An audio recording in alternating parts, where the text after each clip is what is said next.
We are live. We are live from the Ministry of Propaganda.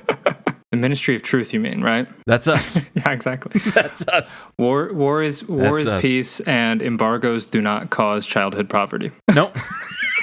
Children love them.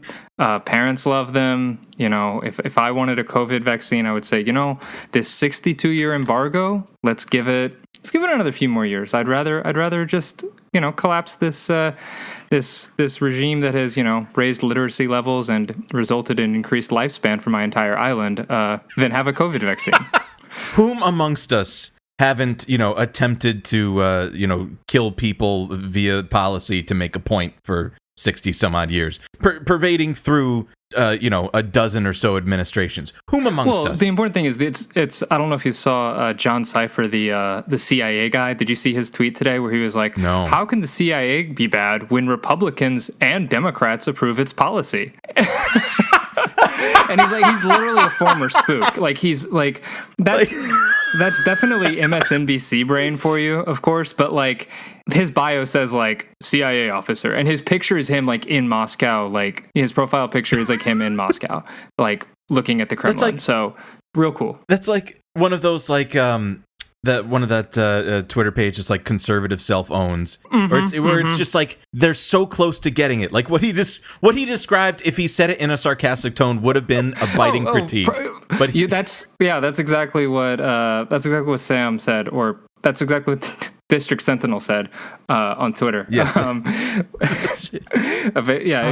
God. Yeah. So. The Cuba stuff has been super fun over the past couple of days because you've just had all these people oscillating between, you know, you've got these kiddie anarchists who are just like, well, you know, they've got a right to protest, they've got a right to demand a privatized healthcare system because, you know, that's working so well for everyone else, and then just liberals who are going to rallies and saying, why are the Proud Boys here? Why is there a Blue Lives Matter flag next to me? Why, you know. It's like, come on, these are your people. Exactly. And there's a non-zero chance that, you know, some of them are like, oh, you know, maybe these guys aren't so bad. Maybe they are on our side. Yeah. That's another fucking, if it was said in a sarcastic tone, it would be a biting critique. And yet, I'm cringing thinking about how fucking happy Marco Rubio is these days. Marco Rubio, like, this is what the CIA is probably doing this for his birthday. Like, is it his birthday this week? Can we check? Like,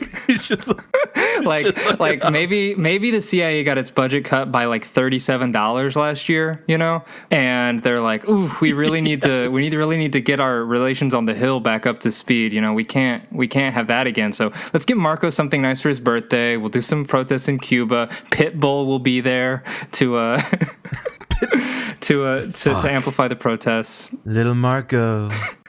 Him and Juan Guaido, the two peas in a pod. Who is the Cuban Juan Guaido? I suppose we'll meet him soon. I think it makes you wonder, right? Because obviously fucking, you know, the CIA or the intelligence community writ large has like, you know, plans, right? They've got different scenarios, and they're like, you know, aspirational business models basically that they can spread democracy and reopen plantations. Yeah. Well, my favorite was after Juan Guaido just bombed because he was the most boring. He was like, you know, he was Pete Buttigieg in Venezuela. In Bolivia they get like, well, let's do a girl. Remember? It was literally just like she was a hard right, like she literally carried a Bible in like her first day as president and like expelled the demons of like, you know, the native population. And then you had people on Twitter being like, wow, a girl is finally leading Bolivia. This is great. You know, it's like she's executing protesters, sure, but like, you know, that's girl boss behavior. Girl boss, it worked. Man. Like it actually worked for people.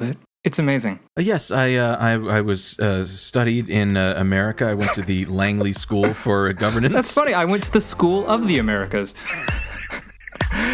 That's in Georgia. Fuck. Fuck. Now when I was a young boy, about the age of 5,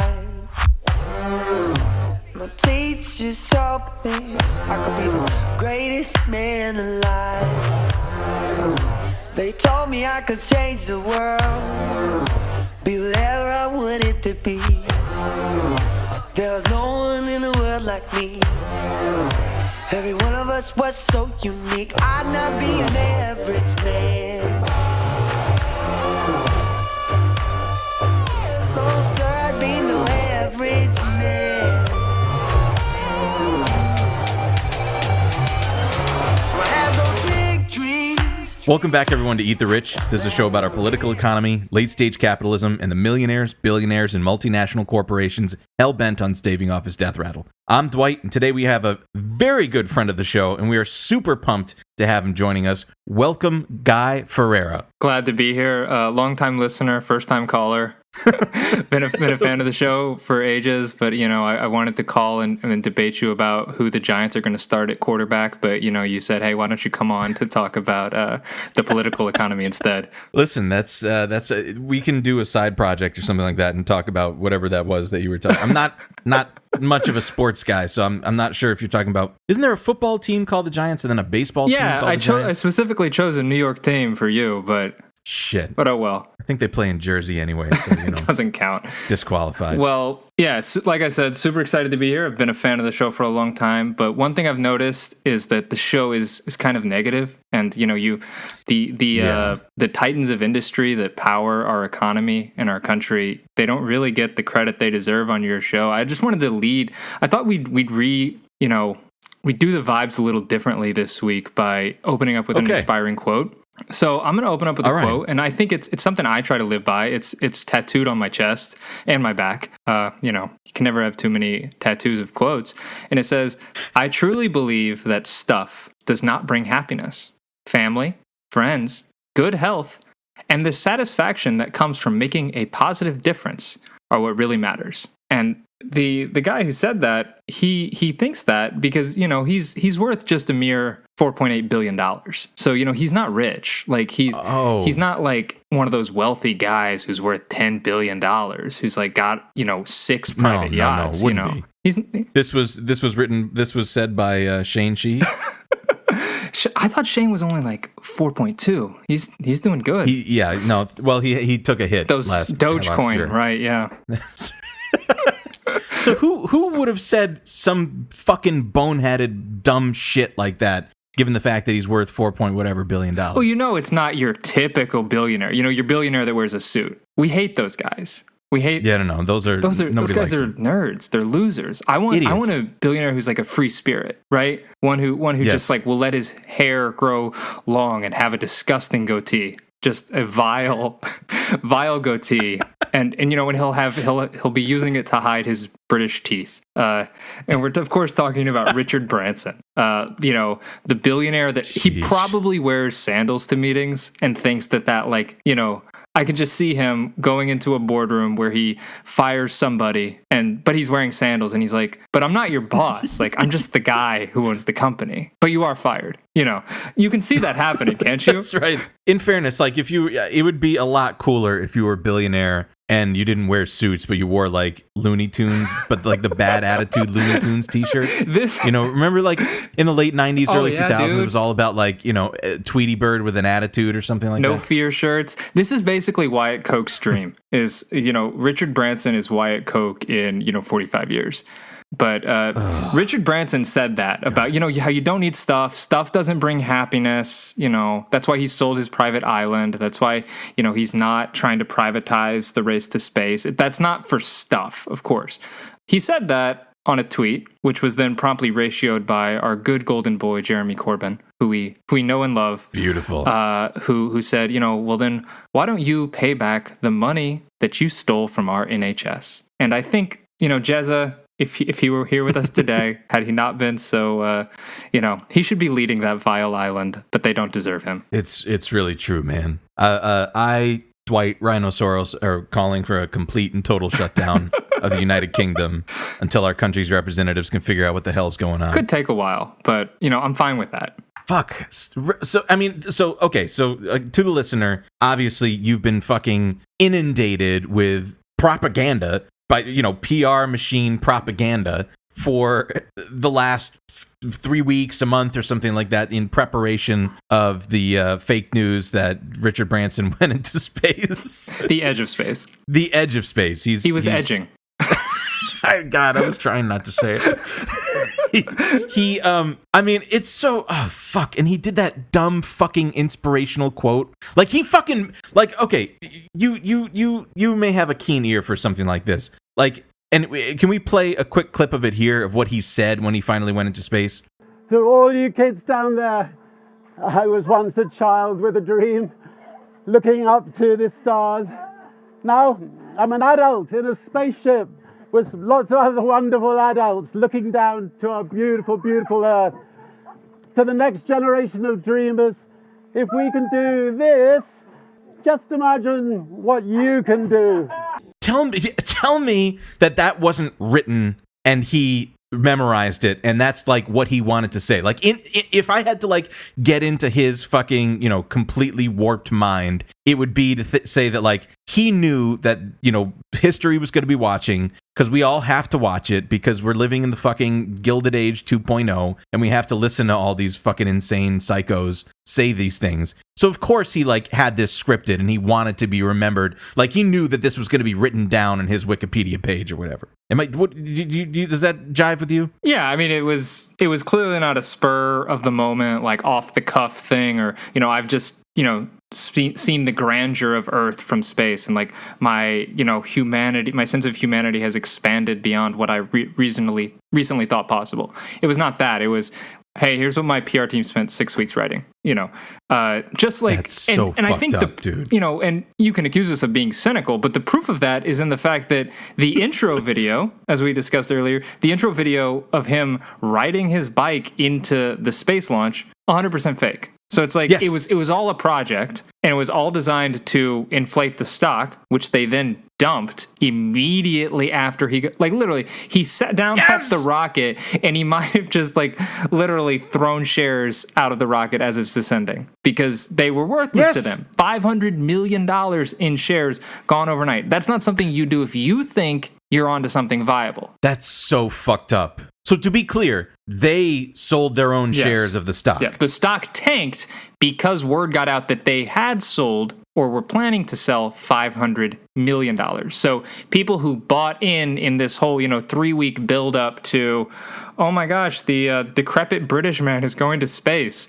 How is that not a pump and dump? How is that not fucking illegal? Like, seriously, like it's they built this up because, again, there's like a financial, this isn't just like, his own pet project and he really wanted to go to space. Like, there's a financial implication to this shit with like investors' money, and they manipulated the stock. How is this not a direct manipulation of stock? Well, and if you remember, he waited to see when Bezos was going up, and then he did it first. Yes. So like that just gives further credence to the fact that this was a pure, manipulative play to be the first one to do it, to know all the coverage that is going to accompany that, know the glowing coverage that is going to accompany that, and then literally the second you're on the ground, dump it. These losers can burn. What a fucking joke, man. But hey, what a fucking joke. At least, tickets are only going to be $500,000 a pop for a 3-minute, weightless experience in space. Oh God. Just do drugs like normal people. Come on. So let's get into this guy, because I think, again, he has a carefully crafted image and a carefully crafted reputation. He's affable, he's charming, he does the right things with the talk shows and the celebrity and all that shit. This has kind of been his shtick. He's been a handsome guy, all that stuff. So we understand that. Debatable. but how do we get into this? Like, let's get into what is the mechanization of his exploitation, because like all things, and again, I'm trying to follow your lead, guys, that we have like a little bit of levity because we tend to get a little bit snippy, and I want to try to be nice. All right, we'll bring a little bit of your charm to this. This prick has been exploitative as any other billionaire, and we want to talk about exactly how that's been done because it's not talked about often. But let's start with his origin story. So I'm going to keep it pretty simple because we have a lot to cover here. But I can sum this up in saying that he's a rich kid. He was very much a rich kid. And as you pointed out, Guy, before we were recording, like, if your grandfather has a Wikipedia page about him, you know that unless your grandfather was fucking Sacco or Vanzetti, like, you come from some stock and you come from some money. Yeah, there are Wikipedia pages about his grandfather and his mother, who was a famous ballerina. So it's not from nothing. And his father, who didn't quite get that wiki page, he was a very successful lawyer in his own right. Yes. So, I mean, I don't want to belabor this, but long story short, he was born in London, blah, blah, blah, as you were saying. And I'm just reading some from Wikipedia here. His mother was a ballet dancer. His father was a lawyer. Following in the footsteps of his father, Richard's grandfather was Sir George Arthur Harwin Branson. And it wouldn't be surprising maybe for you to know that he has a bit of a colonization background, because a lot of his... a turn-of-the-century British guy has a colonization background. Who would have thought? A knight, nonetheless. Wow. Who could... A knight. Someone who is, ensconced within the very halls of elitism and royalty was a colonizer. Yes. Huh. Richard Branson's great-grandfather was born in India in the 1800s, and basically they were barristers and lawyers and judges in India, which, as you can imagine, horrifying prospect, and that's just something that gets looked over in colonialism, is that here's this white elite family, who's being dragged before them, and do you think he gave a fair hearing to a single person? Somebody who stole like a piece of bread because his kids were starving. What happened to that guy? Right. It's just horrifying to think about. Yeah, if he gave a fair trial to any one person, it would be despite the reason he was there. Yeah, which is to brutalize and colonize. I do find that there was one interesting thing that back to his grandfather here, the Sir George Arthur Harwin Branson, was the sitting judge in a dispute between Warner Brothers and Bette Davis, the actress. And basically, I'm not a lawyer, so I don't want to misspeak this, but it was basically the gist of it was, does Warner Brothers, with a contract of employment between a movie studio and an actor, if that actor does acting work outside of the country, is that a breach of contract, and is there any recompense that has to go back to the movie studio? And basically, the judge, Richard Branson's grandfather, said, "Fuck Bette Davis." Fuck the actors, fuck the talent. It does go to the studio, in which case Warner Brothers won this court case that was brought before them in London. So yeah, I mean, again, a strong stock of exploitation. So of course, with any billionaire, there's always like these bullshit origin stories. And one of the bullshit origin stories that they talk about, and which you hear about a lot, is that Richard Branson has dyslexia, learning disability, dyslexia, and he had a poor academic performance in high school. And so the part of his kind of famous story here, and I'm reading here again from Times of London thing, where it says here that the headmaster, Robert Drayson, told Richard Branson on the last day of school either he would end up in prison or become a millionaire. There's still hope for that. fingers crossed. Fucking with any luck, bro. Well, I mean, he's not a millionaire, so that means he's got to go to prison, right? I mean, I would love to make him one. Yeah, so I mean, the point of it is that like these are always like the bullshit origin stories. And what can you while we're in this kind of like time period of life, can you go to the other origin story thing? Yeah, because it's like the clear bullshit. Yeah, to echo what what Dwight had said earlier, he came from money, and like I think if you come from money and you are just then own it. So somebody like Richard could say, I did come from a privileged background, and that's why, despite having poor academic performance, despite having dyslexia, I was able to have the resources and the education to go on and succeed. Strangely, he doesn't do that. It's all perseverance, hard luck, hard work, and some good luck along the way. So his mother, who passed away at the beginning of this year, at her funeral, he basically told a story that, when I first read it, I read it as not just complete. as so completely transparently bullshit that you feel like it started, 25 years ago and then just got more and more outrageous with each telling until finally it's at like this crystalline core of pure bullshit where there's just no factual basis to anything. So, so here's what he said. He said, Branson revealed that he owed his career to his mother, explaining that she found a necklace in the 1960s, and after the police let her keep the jewelry because nobody had claimed it, she sold it and gave him the funds. Without that 100 pounds, I could never have started Virgin, he said. So he claims that the seed money for his entire, multi-billion-dollar empire can be, they were just, cash was so hard to come by that his parents could only spare, 100 pounds for him. And that was only because his mother had found a necklace on the street. So if anyone lost a necklace in 1960s London, go try to claim, you're goddamn right. Get a ride on a spaceship. It's yours, damn it. It's such clear bullshit. 100 pounds, and I know inflation, and I know it's going to be worth what, $1,000 now or something. But like, still, like to come from that degree of wealth and privilege, and to say, if my mom hadn't found that necklace that was then sold for 100 pounds, I wouldn't have been able to get my start. It's like, A, he's tacitly admitting I got my start because of my parents, but B, it's like, it's just a little, just 100 pounds, and it was only because a stroke of luck, allowed that to come to our door. Both of which, gonna go ahead and say, total bullshit. If your grandfather has a Wikipedia page, your hardscrabble upbringing is bullshit. Exactly. And like, the construction of that narrative, too, is meant to make you feel like, oh, wow, this kind of like preordained thing that the billionaires are billionaires because they just have the right stuff. They just have whatever it is about them. They're cunning, they're smarts, they're prescience to be able to say like, man, I saw this just tiny scrap of an opportunity, and here's this little just thing that came knocking at my door. But because of who I am as a person, and because of the smarts that I have, and the shrewdness that I have with the dollar, I can turn that 100 pounds into fucking $4.5 billion.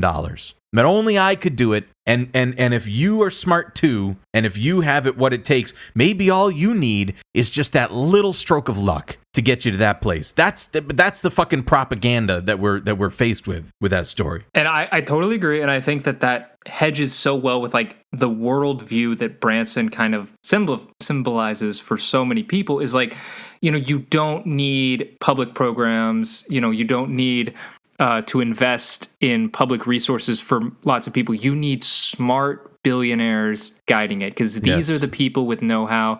They have this magical talisman quality about them where like they turn shit into gold just by looking at it. And like, you can try, but the government always fails, and it's these magical individuals, and it's just, we'll get into it later in how his philanthropy / PR operation kind of sells this worldview, and how that's really become like endemic to, he's become like the billionaire philanthropist, the guy who like, he's doing good in the world, but he just happens to be a billionaire. So continuing with this origin propaganda, I'm dying to hear about this record shop thing. Hit us with it, man. So, he gets that 100 pounds, that meager pittance, that the fates, the stars aligned and bestowed it upon him. And so he opens a record shop on Oxford Street in London. And, he's doing well. This record shop must be making him money. That's the only thing he has going for him right now, is this Virgin Records store. But a few years after it's founded, in 1971, he was questioned in connection with the selling of records declared export stock. The matter was never brought before a court because Branson agreed to repay any unpaid purchase tax of 33% and a £70,000 fine. His parents remortgaged the family home to help pay the settlement. So this is just glossed over in such a rich way of he was breaking the law. Like, it's he was dodging taxes, or he was fudging his paperwork. He was doing something that was illegal because, and I'm sure not being brought to court had nothing to do with both his grandfather and father being, prestigious lawyers. That was, of course, not part of it. Never would imply that. But we don't know what the unpaid purchase tax of 33% for all those records amounted to, but the £70,000 fine that he paid on top, I did some quick calculations. In 2021, that is over £1 million. That is £1,014,957 in 2021. And in dollars, for the Americans out there, that's $1.4 million. So that's not like an oopsie, you know, like, it's not like, oh, I did, sorry, I guess I didn't do that right. Here's $50, right? Like that's not a $200 speeding ticket that you just pay because you don't want to go to court to contest it. $1.4 million is something you pay because you know you did a lot worse than that. So, yes. And then again, the kicker, which is just completely, I love how baked in this is, his parents remortgaged the family home to help pay the settlement. So again, it's not, and I'm not saying he's not a smart guy. I'm not saying he hasn't worked hard, but the idea that you come from nothing when very clearly you ran afoul of the law, you broke some customs taxes in the UK, incurred $1.4 million in penalties, and your parents just have that, you know, or have the ability to acquire that wealth. I'm just going to speak from experience and say if I suddenly found myself having to pay $1.4 million to the government, I would be in deep shit. Yes. Fucking insane. I would have to talk to Shane, unless he still blew it all in Dogecoin. He might. Sometimes he gets a little kind of shrewd with his money, so it might be tough. If you get him in a good mood, though, you know, like a Thursday night or something like that. Thursday night, that's when you hit him up. Okay. Yeah. DM him definitely and ask him for money. That goes for everybody, right? Yeah, no, that's fine. That's fine. We're a charitable organization here. So where do we go from here, man? There's like so much to get into. Dwight. It's January 20th, 2017. Donald Trump has literally been sworn in as president just moments before. What are you doing? What is your mental state? Fragile. Fragile. I think I remember specifically, like, do you remember there was that moment, and I don't remember if anybody else remembers this, but like there was a moment where I think Trump was giving his speech or something like that, or somebody was, and then you see like 6 Secret Service members start walking down the aisle. I thought like they were gonna fucking like come and like redacted people on the stage or something like that. I was like, oh my god, it's actually the fascist coup is happening. This is actually happening. So yeah, I was a little nervous to say the least, but you know, enjoying our the rightful heir to the American throne being sworn in. Barron? Yeah, he's gonna kill us all. Yeah, well, a lot of Americans were in that state because, and especially a lot of Democrats were really freaking out, and I think rightfully so. Like Trump was a terrible president, and he ended up doing a lot of horrible things to this country. He could have been a lot worse, and ultimately, I think like in some aspects, the threat of him was oversold, even though he was uniquely terrible in so many ways. But there was like a kind of paranoia across the country, especially among like the more blue areas of like, you know, what exactly is going to happen. The Women's March was just a few days later, like, and you know, Trump he opened by banning Muslims, and then there was just this massive outpouring of compassion and, you know, just spontaneous activism by millions of people who went to the airports to shut it down. It was like some of the most incredible, beautiful stuff, and like I've been proud to be an American like twice in my life, and I think that's one of them. Like, so you know, it was great that like America seemed to be like rising to that occasion of like, you know, there is this anti-democratic, just loathsome reactionary force in the White House, but you know, and they control every chamber of government. They're gonna win the Supreme Court, but like the people united like will stand in opposition to this. You know, one guy who might have been able to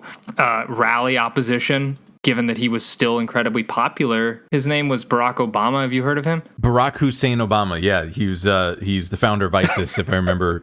If I remember it being described as by Donald Trump. ISIS is honoring President Obama. He is the founder of ISIS. He's the founder of ISIS. Okay? He's the founder. He founded ISIS. I love when Trump in that campaign thing he like convinced himself like when he gets caught in those little eddies. Those are the best. And he convinced himself that like Barack Obama founded ISIS. Yeah. Which I mean he's half right in the sense that like the United States created ISIS. But anyway, what was Barack Obama thinking about in that moment? Well, Barack Obama had just been presidenting pretty hard like a boss for 8 years. He needed some me time. America there was a nascent fascist, state forming. A cancerous tumor was embedded in the White House that was promising, to revive ethno-nationalism and roll back women's rights, destroy whatever meager civil protections trans people had. But Obama said, I need to get to the beach, man. And fortunately, his buddy Richard Branson, 5 days after Trump is inaugurated. So on January 25th, Trump is inaugurated on Wednesday. On Monday, Barack Obama touches down on Necker Island, which is Richard Branson's private island that he paid $180,000 for, by the way. $180,000. What the fuck? Yeah. He paid $180,000 for it. But Barack Obama spends him and his family go down and just chill with Richard Branson. And they don't have a care in the world. Because why should they? I mean, they're with their guy. He's the good billionaire. He's the opposite of Trump. Trump is the bad billionaire. This is the good billionaire that we're with. These are the people that, I was thinking about it. This is basically what Obama's entire presidency was about, was creating a world for Richard Branson and the creation of more Richard Bransons. Yep. And so from that perspective, it's totally natural that Barack Obama just goes to a private island to hang out with Richard Branson instead of engaging in any kind of pointed activism against Donald Trump. It's like at the same, like knowing what we know now about like the first few weeks of the Trump administration. Even I remember like on the first day or the day after the inauguration, remember when Sean Spicer came out for his first press conference and he was like, he came out like fucking amped. Like he had just like slammed 3 Red Bulls and was like, all right, Spicer, this is your big moment. Let's fucking do it. Like he came out amped and he was just like, the president had the largest single attendance of any inauguration in the history of America. That was happening. He was handing over the Office of Management and Budget to Mick Mulvaney. Steve Bannon was, bloodletting in the Lincoln bedroom or whatever the fuck he does. just molting skin. Like he was attaching leeches to his lesions and performing. He was trepanning. And Jared Kushner was, having Israel and Palestine relations handed over to him and shit like that. Like all of this was happening simultaneously.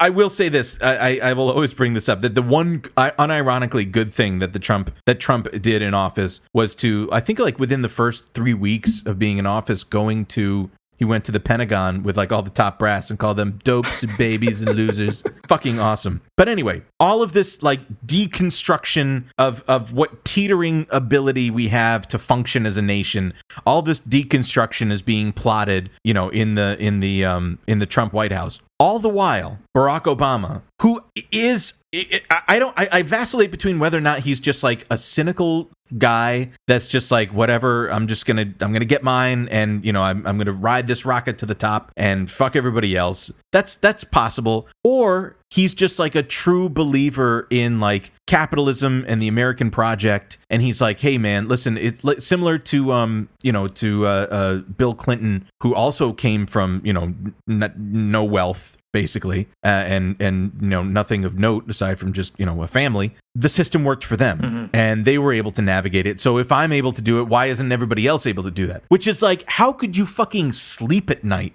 knowing that Donald Trump is going into the fucking Oval, is sitting at your desk after you left it, and you wrote a letter to him saying like, good luck. And then 5 fucking days later, there's a picture of you on a fucking windsurfing. That's fucking, you have to be so fucking warped. You have to be so warped. And the thing that gets me, because I'm more inclined to agree with the latter half of what you said of Barack Obama just being a meritocrat and just saying like, I did it, it works. You know, I came from nothing. If you can't do it, it's your fault. The system works. I'm more inclined to that interpretation, and Trump just invalidates that. Because, like, you know, and I think that was just too much for him and too much for a lot of like DC Democrats to really process, was the degree to which he obliterated their legacy. Because I think like while he was president, the legacy was so central to like Obama's project of like what he wants to do. Like he wanted to be remembered. You know, groundbreaking, of course, as the first black president, so he felt the weight of history on him. And so his legacy was so central, and that's why he was so averse to like anything that could be perceived as partisan. And then just a day late, like literally, you leave the desk and fucking Donald Trump sits in there right after you and just says, no, meritocracy is a lie. And every project, every like means tested, hyper focused plan that you and your nerds put together for 8 years, I'm blowing up and I'm giving it to the My Pillow guy. Like, yes. So like, you know, I would need a vacation, and I think maybe that was some self-care for Barack Obama, because he had Netflix documentaries to make, and I mean, look, we digress from Richard Branson, because I mean, so forgive us, because like obviously we were fucking, you know, injured psychologically from these moments, especially when, you know, we're watching just, you know, the entirety of America being sold for parts via Chop Shop instead of at like, you know, a Sotheby's auction.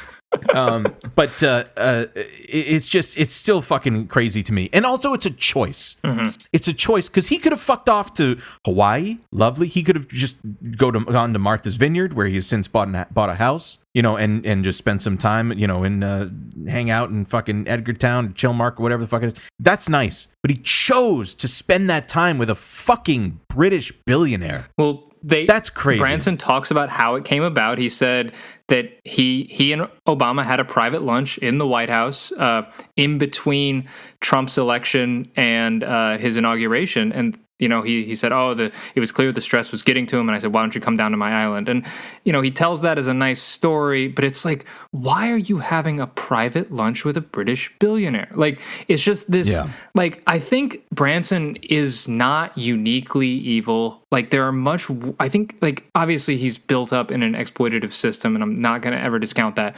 But, like, I do think he is legitimately trying, but, like, this ideology of, like, neoliberal capitalism is just so baked into where, like, people can't see the things in front of their eyes. Like, he's happy to tell this story about how he's having a private lunch with Barack Obama, how he's great friends with Barack Obama, but really, like, to what extent, like, what else were you talking about at lunch? You know, they don't talk about that, right? Like, and clearly it wasn't a 2-minute lunch. They were talking about things, I'm sure. You know, his companies get a lot of public money, a lot of public investment happens, and that's what has made his space flight possible. That's what make other ventures possible. And so just the degree I guess what gets me the most is the comfort with which Barack Obama can say, I'm letting everyone know that this guy who has benefited massively from the starving of our, you know, state, who is dodging taxes in every country, you know, benefiting from public welfare. I'm happy. He's my guy. Like that should be shameful. Like that, you should not be able to even say that out loud. That like I, as the leader of America, like I, as the president, had a oligarch come in and sit down and have lunch, and we were chummy, and they just talk about it freely. Like you should hide that. Yeah. Like that should be a fucking clandestine meeting or something, like at Camp David or some shit. Yeah, a private lunch, no one else there. That means you don't want other people to hear what you're saying. So anyway, it's just a very, like, that's why Branson's so interesting to me, is he's just indicative of how so many people don't view the world and don't seem to quite get it. Like the CIA guy, who were close but no cigar. So to be fair, I did not know. I either didn't know about this or forgot about this before you sent me this in the document here preparing for this. I can't. I'm going to say this out loud. I think I'll just say the topic out loud, and then we'll just let everybody's brains just melt. Which is that Richard Branson, organized a pro-coup Venezuela concert a la Live Aid. What the fuck? What the fuck? Yeah, it was called Venezuela Aid Live, or Música por Venezuela, Ayuda y Libertad. Oh my God. And basically, in February 2019, I think we all remember our sweet, lovely boy, Juan Guaido, who, we just plucked from obscurity and said, you can call yourself the president if you've seen enough Rick and Morty episodes, because he looks like a guy who has seen everyone. But he just said, hey, I'm the president now. There was no constitutionality to what he was saying. He just said it. And I think the entire OECD went along with it for at least a few months. Everybody, it was clearly orchestrated by the State Department, because everybody, America and all of our allies and all of the states that we have hegemonic domination of, immediately fell in line behind this guy. Just with complete homogeny, who nobody had ever heard of, and he's just, I'm the president now. By the way, it's a good try. Yeah, they gave it their best. I mean, and I don't know if you recall, this was about a month after an assassination attempt on Maduro. They had tried to drop bombs on him at a public parade. So clearly things were going on. This was on the back burner. I think they wanted to get it done while Trump was in office, because they weren't quite sure how 2020 was going to shape up. Let's go ahead. Let's have a coup for old time's sake. We haven't done one in South America for a while. Right. So, but they're getting rusty. And they haven't done one in a while. So they choose this loser, Juan Guaido. And it basically just is a complete flop. They are street protests, of course. People, of course, Venezuela is under a embargo in much the same way that Cuba is, that is starving the people of valuable supplies that they need, like medicine, food, technology. But it's all attributed to the failures, uniquely evil failures of their socialist government. And so they just assumed that was going to be enough, that inertia of misery that the State Department had caused would be enough to get Juan Guaido into office. And it wasn't. So who do they go to next? Or I don't know the degree to which Richard Branson is a CIA asset, but it's just so weird that immediately after this proto coup just clearly has no legs and is clearly going nowhere, Richard Branson announces a benefit concert in a city called Cucuta, I'm probably saying that terribly, in Colombia, which is right on the Venezuelan border. So it is so insane. It is just right on the border. It is the spot from which it is alleged that paramilitaries, right-wing paramilitaries, were entering and exiting Venezuela to have safe harbor in Colombia, be resupplied, go back in. So that's very normal. That's where very cool. That's where the Maduro government had kind of pinpointed as this is where the heart of this movement of this coup movement is, and he has a concert there on a bridge in front of these aid packages, which he says, here's food for the people of Venezuela if only Nicolas Maduro will, quote unquote, open Venezuela's border so humanitarian aid can finally reach those millions who need it most. That's a threat. Yeah. That's a threat. There's no other way to interpret that. It's just threatening to say, hey, here's this oligarch that comes down, and it's hey, I could give you all these things, but only if you depose your president. And it's just so bizarre to me, because this goes again to the recurring trend in that we see in Branson's public career, is that how just anti-democratic all of his instincts are, how the top consolidation into the genius billionaires. Because did a single Venezuelan vote for Richard Branson? No, he's a British guy who couldn't, I'm just going to go out on a limb, probably could not tell you the first thing about Venezuela, Venezuelan politics, Hugo Chavez, how this situation came to be, the fact that a smaller portion of the Venezuelan economy is socialized than the United States. It's just the oil revenue that is socialized. That's insane to me. It's not. So, and weird, it's just weird that it's oil. It's just weird. But so he couldn't tell you any of that, but like it's just this like white savior complex of like, nobody here voted for me, no one here asked for me, but here I am with my like mountains of things that we've withheld from you, by the way. This could have been, you have the money to buy this. You could have these supplies, but we're withholding them from you. We've been withholding them from you for years. Just let this loser Juan Guaido be your president. Let him feel like a big important boy.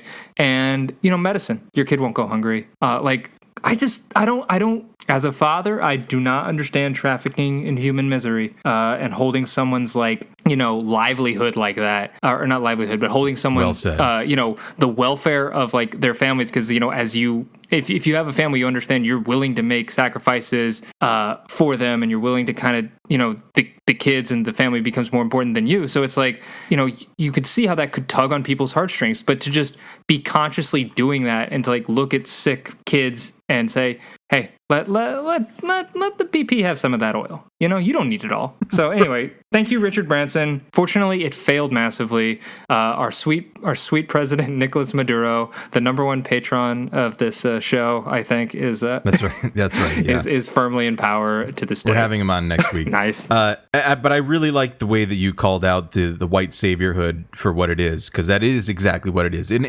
it's contingent. It's an if then statement. It's like, if you X, then I will do this, and only if you depose your sovereignty, will then I give you the things that you need. And I totally agree that he's trafficking in human misery and holding that ransom to make a point, like to continue to spread imperialism and neoliberal capitalism. That's what's scary about like Richard Branson to me is reading into this, is that like, which is very exemplary of the Gilded Age, which is like, if you look around like now in this Gilded Age 2.0 that we're at, like there's a lot of things that are named after, Gilded Age oligarchs. Like there's a statue of Cornelius Vanderbilt in front of Grand Central Terminal. There's Carnegie Mellon University, like all these things that are named after them. And these are the guys, like it or not, like our children are going to grow up and our grandkids are going to grow up at the fucking, Bezos University, or, the School of Medicine, Bezos School of Medicine at Stanford or some shit like that. And when you and I, retire from the Amazon salt mines in Sector 17 or whatever the fuck, and we're given our 2 weeks before the Amazon. I remember that. Surely you mean sponsored by Amazon, because there will be no Amazon rainforest. No. I mean Amazon has commandeered salt mines in like New Mexico, and we're sent there as just human labor. And then when we break our leg or something like that, we get 10 days of vacation, which is just they like let us go, and then we're sent for extermination. But when that happens, our kids will be going to fucking Amazon school, or whatever. But this for Richard Branson, that makes sense to him. Mm-hmm. Him standing on the border of a country surrounded by guerrillas or whatever. Fuck. And he's just saying like, hey, it's what a fucking to go. Do you know what it takes to go through that fucking charade? I was just to get aid that. There and make a spectacle of it. And he did all of that without actually, if he truly believed that there was human suffering just mere miles away from him, that like, not to say that there isn't for bazillions of reasons, but if he truly believed that like, that's fucking psychopath shit. That's psychopath shit. And I'm also just trying to get in the mindset of a person who would so consciously like intervene in another country's affairs. Like, I am an American. I am a white American male, and I'm sensitive to like, what we've done historically. And so to have the gall to just be like, no, I know better than them. Do you know what I mean? Like, that's not saying that I think that like every government in the world is right or just, and like even, but it's just like to have the balls to just to stand there and lecture them about, hey, choose this open neoliberal world order, or else, like, we know better than you. Like, it's just nauseating. It's really fucked up, and that's that kind of like white paternalism, which he clearly, he's exemplary of. Huh? You'd think that a guy descended from colonial judges and people who persecuted Irish nationalists would view things differently. You would think. Oh, well. Yet here we are. Can't win them all. So like one of the things that always blows my mind with this sort of shit is like most these billionaires are funded with a huge amount of public money, our money. Like that's why it's instrumental where he's sitting down with like a guy like Barack Obama, because the idea is you can get coin if you have the right conversations and you can kind of convince the other person of the optics and stuff like that. Hey, Richard Branson, he's a swell guy. He's a good billionaire. Yeah, it's no problem that we're handing over X amount of money to him. So with the space thing, I think you got a little tidbit for us that's I didn't know about, in fairness, but hit us with it. All right, so going to space can't be cheap. I mean, that's one of the reasons I've never done it. It's I've tried. That's right. I just it can't be cheap. So what would help me, like would incentivize me to go to space? Because I'm a private investor. I need incentives. I don't just do things. That's for chumps. That's for losers. I let the market decide. Is space real or not? Let's see what the market says. So like. I think, I'm just very glad, as someone who wants to go to space and wants to let the market, guide who should go to space and who shouldn't, that Spaceport America, which was built in New Mexico, Virgin Galactic moved its facilities there in May 2019, was paid for with more than $200 million in mostly taxpayer money. And what the fuck? Yeah, so there's a good article in Vice written by, you can say friend of the show. I don't want to dispose. Who's that? Ed Onsuego, or by our good friend of the show, Ed Ongueso Jr. Yeah, in Vice, and he did a great article in Vice about how the space race is not actually about getting to space. It is about accumulating public capital into private hands through military contracts, through tax breaks, through R&D tax credits. Like there's $1.5 million. That's the reason the tax code is so long, is so that people like Jeff Bezos and Richard Branson can just find little ways to siphon off, $1 million here, $1 million there. And what do you know? After all that is done, you have a $200 million spaceport in New Mexico. So not bad coin if you can get it, huh? No, not at all. And so this is where he took off from a few days ago. When he left for space, he departed from New Mexico, from a building that was publicly funded for the most part. And I don't recall him thanking the American taxpayer and saying, you've made this possible. You've invested in me, and I'm sharing this reward with you now. I'm gonna use this for the betterment of humanity and science. No, he's gonna sell $500,000 tickets. Which, is that a money laundering scheme or not? I'm just unaware. Like, tell me if I'm mishearing this, but that's what it seems like to me. Yeah, it's a 90-minute trip, 3 minutes of which you're actually in space, and it's $500,000. Like, doesn't seem like a great investment to me personally, but then again, like, maybe art is becoming kind of stale as a format for money laundering. Maybe they needed a new way to get it done. There's the money laundering, NFTs, art laundering, free NFTs. There's free ports, but everybody overlooks spaceports. Nobody thinks about that. No, they hadn't. So anyway, I said this on Twitter on something that I posted, and I said, like, Richard Branson went to space and he didn't even get you a T-shirt. Like, he went to space with your money.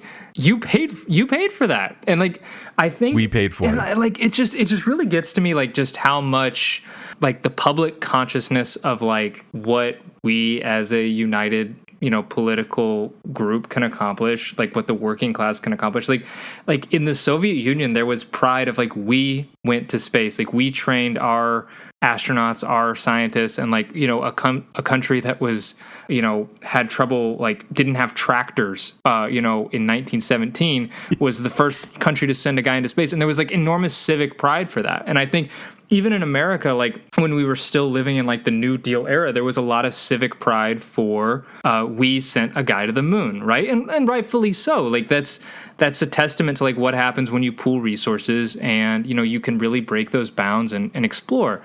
But like, who is celebrating now? Like we paid for this new era of space flight that has been opened, not to us, because I don't have $500,000 to a ticket, for a ticket, but like this new era of spaceflight that has been opened is not viewed as like a cause for public celebration, even though the public played a massive role in funding it. It's all Richard and his innovation, and I'm just gonna go out on a limb and say he didn't design the thing. No. That's what like was always so crazy to me when people fawn over Elon Musk, or they think he's a smart guy or whatever, and isn't just again, he didn't found Tesla, he bought it, etc., Solar City, etc., he had money, and that's kind of what he did. And even now, like I don't know if you saw this propaganda that came out that said, I don't know if he tweeted it or something, he's like, oh, I never wanted to be CEO, I don't like being CEO, I just rather sit and be I'm not going to discuss the gesture that you're making on camera. but he's like, I'd rather just people figure it out. I don't know if you're putting seed down on a lawn or something like that, but where he just says, oh, I just prefer to engineer and design and stuff like that. Total bullshit. Elon Musk does not make cars. Engineers make cars. Right, workers make cars. Same deal with Richard Branson. He does not get to space. Workers and engineers get to space. That's how it works. So it's complete fucking propaganda. And the fact that he did it with public money is so crazy to me. Our money, American money. At that, I'm getting fucking animated. Jesus Christ. I mean, rightfully so. I think when the Patreon really pops and you've got 500K, take that shuttle up. Maybe your perspective will change when you're in 0G. We're going. I mean, hey, it beats living, right? Or it beats, because what are those? How long till one blows up? How long? So does that dovetail nicely into another article that you shared with me? Because I mentioned like how long till it blows up, because one of his competitors is very famous for just launching exploding rockets. But one of the reasons for that, I found out, is the commercial spaceflight industry is 100% self-regulating, and that was the FAA granted that waiver to them in 2004 after lobbying, of course. But unless someone is a paying passenger on the vehicle, the FAA has no ability to regulate commercial spaceflight. It's fucking insane to me. They have to get flight pass approved, but there is not like a examination of, hey, what's going on here? This literal missile you're assembling. What's up? Self-regulating industry. It's just amazing how we live in a libertarian fantasy. Like this is a libertarian fantasy. It is like, that's not real capitalism because the tax rate was 2%. Like they'll say like there's never been real capitalism, but like here you have an entirely self-regulating industry, and lo and behold, it's getting people killed. Like in 2014, when a Virgin Galactic pilot was killed in a fatal accident. And I saw this, and I wasn't even really looking for it. I was just reading stories about what a triumph his recent accomplishment was. And it says the company battled back from dark days in 2014 when a pilot was fatally injured in a accident. And it's like, excuse me, like what the fuck? Like, I haven't heard this before. Yeah, I was like, I hadn't heard that before, and I was like, I was thinking that might be a little more of a setback for like that pilot and their family than the owners of the company. I'm not going to be the hyper cynic to say they didn't care or they incentivized it, and I of course don't know if they overlooked something in it, but just the way that the media covered it as like, wow, how rough that must have been for Virgin Galactic to have a pilot die. It's like, and again, I'm being the most generous and charitable I can. Maybe there was a lot of human anguish surrounding that, but like just the fact that this isn't a bad day for the company. This is a bad day for people when somebody perishes like that. Yes. So Jesus. And what happened? I mean, what was the nature of the crash? I clicked on the article linked in the thing. I read through it too, dude. I couldn't fucking it's very figure it out. There's no direct coverage of what happened.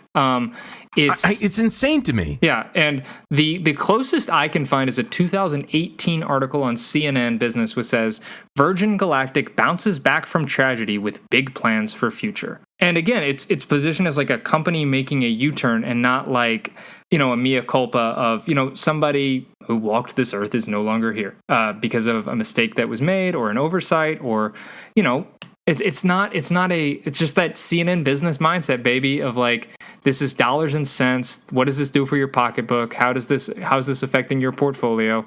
No, you've got to think about it as somebody died. Like, that's not good. Oh my God. So sorry, no, listeners of the Patreon will understand this. The fucking guy is talking to me again. It's a long story. Just listen to the Patreon. I hear him in my fucking headphones. I think it's like a CB radio of a guy that must be living in the neighborhood, and I think my cord is acting like an antenna. Anyway, I was able to find. I thought you were talking about the space guy. I was like, why? No.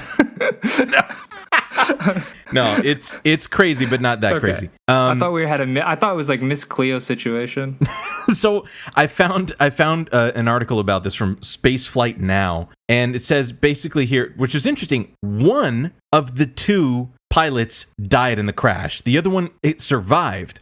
It says here, the anomaly apparently occurred after the spaceplane fired its rocket motor following a high-altitude drop from Virgin Galactic's White Knight 2. Speaking of fucking, I mean, like, why? Also, they could have chosen anything. Like, yeah, that's devotion to a cause. So it said, moments later, something went wrong, I'll say, and officials declared an emergency. It says basically that there was a violent breaking apart of the spacecraft. And I love the way that they talk about this. It says here, space is hard, and today was a tough day, Whiteside said. I think he was with Virgin.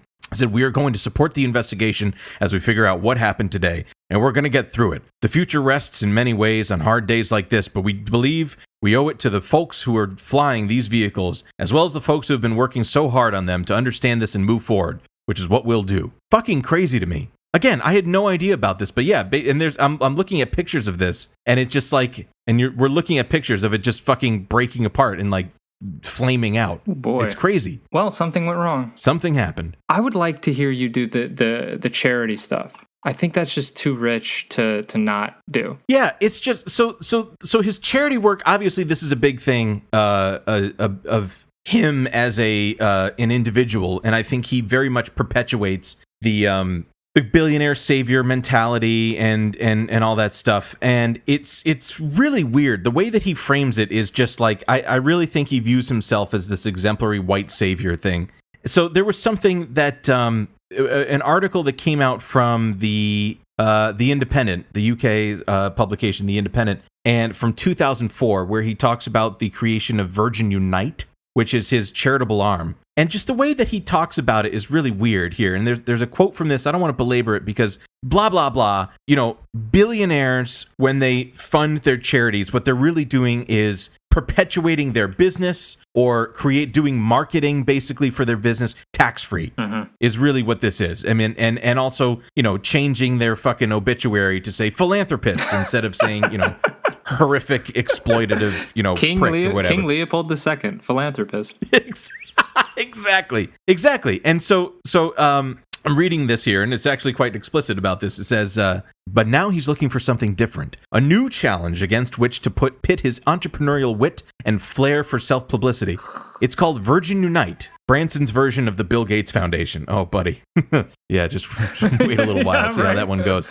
I've reached the age, 54, where I've made a lot of money. The companies are going really well, and we've got a lot of talented people working for us. Now, we're going to turn our business skills into tackling issues around the world where we can help. Fuck off. We're going to ideate around problems. And like, come on, man. Yeah, and it says specifically here, he says that, citing the spread of HIV in Africa and the twin curses of malaria and malnutrition as the first issues which are likely to get the Branson treatment. Every time some white billionaire talks about these things, I feel like you read the Wikipedia article about it 20 minutes ago, didn't you? You know what I mean? Like, there's just this like, whoa, yes. Malaria, you guys heard of this? We should do something. It's like, yes, it's been heard of. There's actual public health programs in place to stop it. Like, fund them. You know, stop putting your name on the Koch brothers, malaria net or whatever. Exactly. And he says, and he continues saying here, which is just so weird to me. He says, in the next 30 years or so, I can make an enormous difference to a lot of people's lives just by using the strength of my own brand name and being able to pick up the phone and get through to the president of Nigeria or Thabo Mbeki. I'm like, he didn't know the name of the president of Nigeria, but he knew clearly. Thabo Mbeki. We have the financial resources and the business know-how, right? Malaria is just a business. If the Virgin Foundation works as I hope it will, it could be that Virgin becomes better known for that than the businesses we are in. And this is like this is the part of it that's crazy for me is that they obfuscate away from the fact that, you know, charities are just tax-free marketing and tax-free expansion of their for-profit entities because they can hide behind that because the problems that they purport to tackle are so huge and so extraordinary and so nebulous. Like just the word malaria, right? The word malnutrition. That's what they're tackling. Those are non-finite. Right? You can't touch them. We know it's a thing and it's a concept, but he's not like saying, hey, I'm going to take this 30 square mile radius and make sure, you know, in fucking outside of Kinshasa and make sure everybody is inoculated against malaria. I don't know if there's a malaria inoculate. Anyway, you get the point. It's really, really weird because no one will fault them for not making a dent. No one will fault them for saying, well, did you expect him to fix malaria? Did you expect him to fix malnutrition? It's Africa. You don't know what happens there, right? There's like that kind of white savior thing that allows them to just work with impunity, and people will support them no matter the fucking collateral damage because the alternative, you'll say, well, you want them not to try to help? They're at least trying, completely obfuscating from the fact that like that array of white colonialism is and settlerism is the thing that's fucking making the problems in the first place. Yeah, exactly. And like I think there's a lot of good literature on this, but like, you know, I'm drawn into like the Jason Henkel book, The Divide, and it just there's this talk about how, you know, these resources, like they could exist in the public space if we taxed billionaires, but it's like they're always in favor of like solving these issues, but it's like, you know, they're always advocating for lower taxes. Like Branson himself was a massive like anti-Corbyn advocate. He went on the offensive as like, you know, no, Corbyn is not the right guy for the UK. And it's you know, you're allowed to have political opinions. You're allowed to not like Jeremy Corbyn, but if he had just said, hey, I don't want to pay taxes like he wants me to. I don't want to fund the NHS.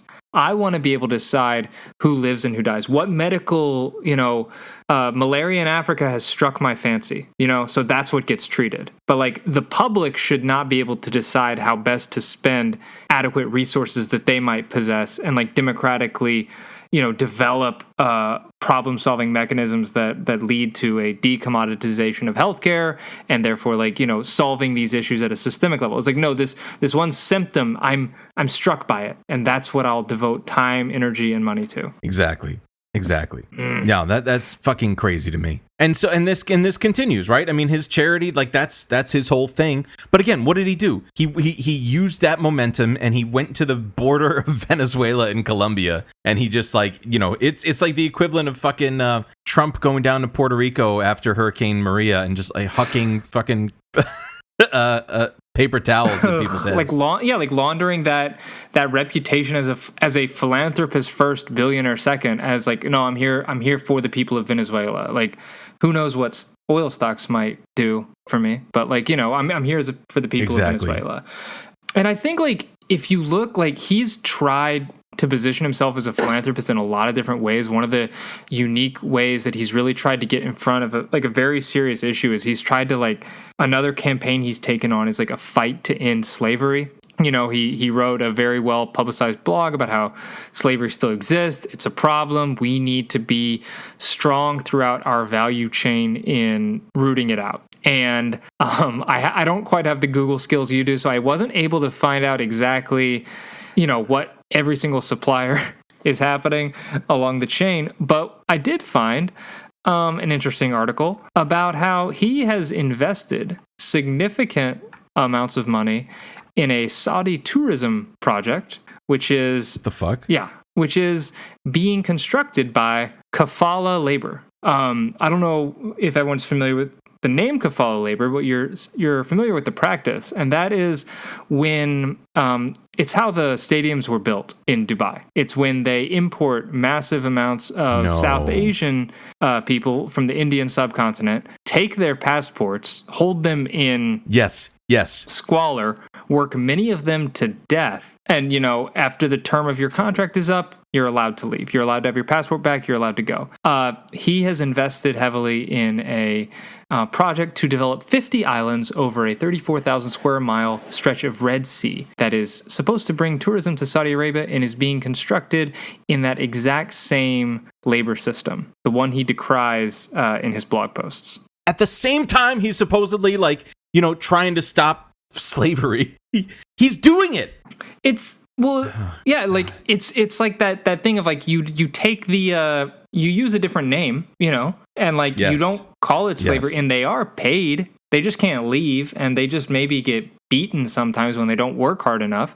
It's literally just a step up. Like it's a rounding error, Yes. And to be like, we must eradicate slavery, but like to not. The picture of this article is him just sitting cozy with MBS. It's so weird, dude. It's so weird. Neither of them look like they want to be there, too. Well, actually, now that you think about it, you remember when MBS hacked Jeff Bezos? I'll never stop thinking about that. And I'll never ever stop thinking about that. And there's the theory that that's how the affair got out because so it's because they look. I love you, alive girl. It's for those that aren't, look it up. For those that aren't familiar, that is literally how Jeff Bezos flirts. Yeah. But this picture of MBS and Richard Branson at the top of this Guardian article about the questionable use of labor practices by the Saudi Arabian government, the first questionable thing they've ever done, is just literally one of it. And they went with the best picture too, which is the funniest thing to me. They must have taken 10, and this was the one that looked the most natural. They both look like they're in pain. Richard Branson literally looks like he's melting. And MBS, just a round boy. MBS. Same energy as Trump having dinner with Mitt Romney when he was maybe considering him for a cabinet position, and it was clearly that there was no chemistry. Yeah, zero chemistry. But I mean, there are worse things you can say about somebody than he doesn't get along with MBS. So score. Let no one say that this is not a fair appraisal of his career. Hilarious. Yeah. So anyway, I think it's just it's funny to me how when the pocketbook is on the line, the values can shift a little, and it's not exactly slavery, and just that internal monologue that happened, and it's so. Yes. This article was published 3 years ago. Was published in 2017. Hopefully, he divested from it. Hopefully, that every other mass Saudi construction project went nowhere because they have a tendency to be absolute failures. Anyway, hoping for the best. Hoping for the best. Well, I don't know. I love it. So Dwight, now that we've both been to space, now that we've all been to space, Richard has taken us there. He's demystified it. It's not cool anymore. What's the next frontier for us? What do you think is the next great technological barrier? Ooh, let's see. I'm echoing Molly Conger here. Smartphones that work in the sun and you can actually see the screen. Not that? No, not that. It's the thing that and again, the exact same thing that Elon Musk is pretending to be working on, which is the Hyperloop, the pneumatic tubes. The guy who saw how bank tellers used to transport money and just said let's do that with people inside. So Richard Branson has there's Virgin Hyperloop, which is a massive Hyperloop facility that was just built at the pinnacle, the center of where all American technological research takes place. West Virginia, baby. There you go, man. There you go. A $500 million development paid for by who? Let me guess. You and me, baby. Fuck. I just sent it over to you. So there is a $500 million development that was announced in late 2020, currently under construction.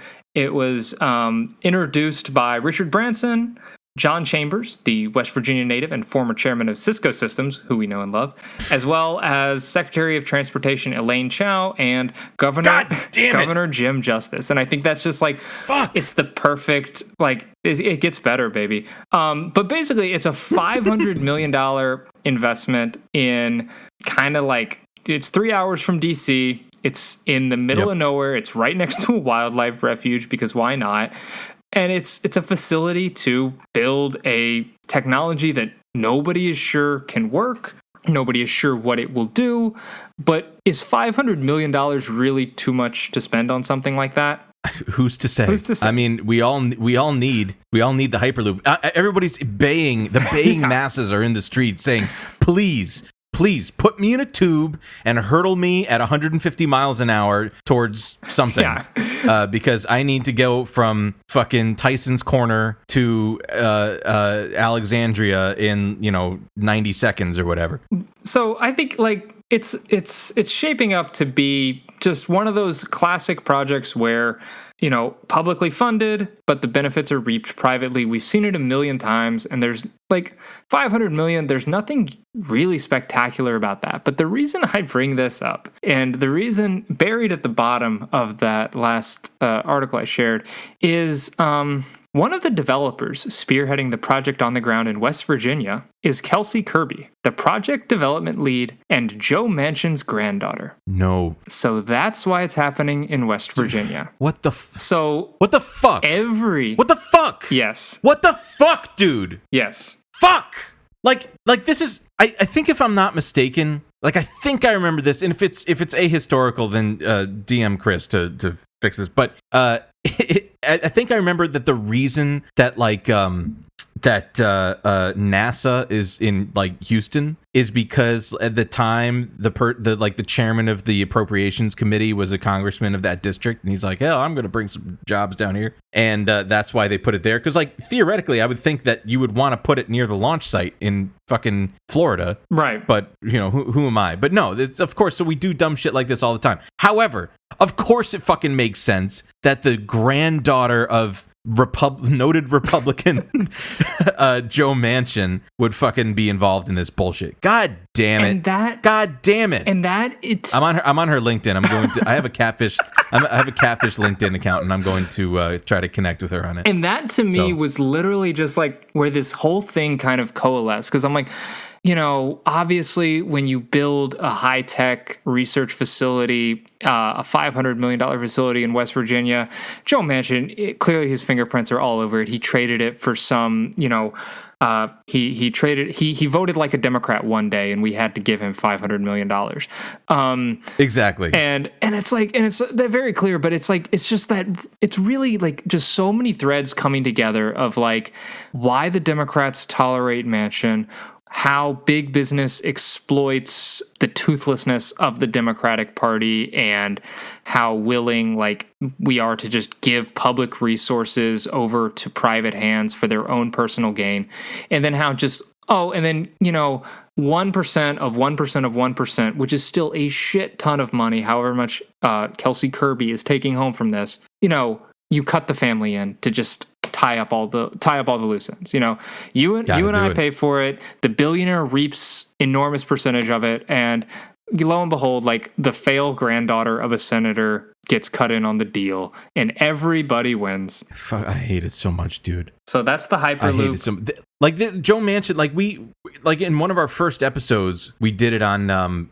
We had two episodes that was on Clive. I can't even recall his name now. Clive James. What was Clive Palmer, and then we also did a second because we were just like started uncovering this, and we were so excited starting the show. We were just like, oh my god, there's so many fucking threads to pull here, and so we talked a lot about that, and especially the abjectly corrupt Joe Manchin and his daughter, who's the CEO of Mylan Pharmaceuticals and all that stuff like that. Just bonkers to me.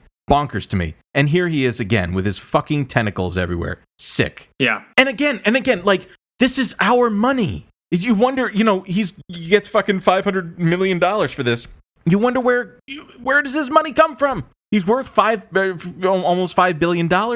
and here's 500 million. So fuck it. We just give them money. That's like that. That's so crazy. Again, like, you know, especially like when you think about the Gilded Age, you know, in the late 1800s and the early part of the 20th century, where, you know, there were these huge things and expansion of America, you know, before it was, you know, 50 states and all that stuff, where it was like, hey, we need to get goods and services from point A to point B, or we need a ferry in New York Harbor, and it's like, there's the Vanderbilts, there's the Carnegies. Hey, we need to go faster, so we need rock oil. There's the fucking the fuck's their names? Not Vanderbilts. Rockefellers. Rockefellers. They're my favorites. I can't believe I forgot their name for a second. It's just like they exist because of public funds, and this is something I've been like thinking about. Like, I really didn't fully understand the term rent seeking until like this week. I was just like, I really wanted to look this up, and Webster's dictionary defines it as, no, it's like, it's I'm just reading here because it is a definition: the fact or practice of manipulating public policy or economic conditions as a strategy for increasing profits. This, to me, with Richard Branson and his other business ventures and all that stuff, it is exemplary of rent seeking and manipulating public funds to put into his own coffers. Elon Musk obviously is exemplary of this, and guess what? He's one of the richest people in the world. Jeff Bezos, in a lot of ways, the fact that billionaires have had their net worths increase 55% over the pandemic. To me, that is an expression of rent seeking, because it's like, they wanted us to reopen, they wanted indentured servitude, they had an opportunity to fire all of us and then rehire us with fewer benefits, fewer worker protections, and certainly fewer wages, and they got everything that they wanted, and now there's, you know, hyper stratification in our class system, and it's fucked. Like, it's fucked. Look, just thinking about like the things we talked about today, between like, you know, him doing the fucking nana foo on the border with Venezuela, you know, it'd be like, nah, you can't have any of the fucking boxed water. That. Yeah, so between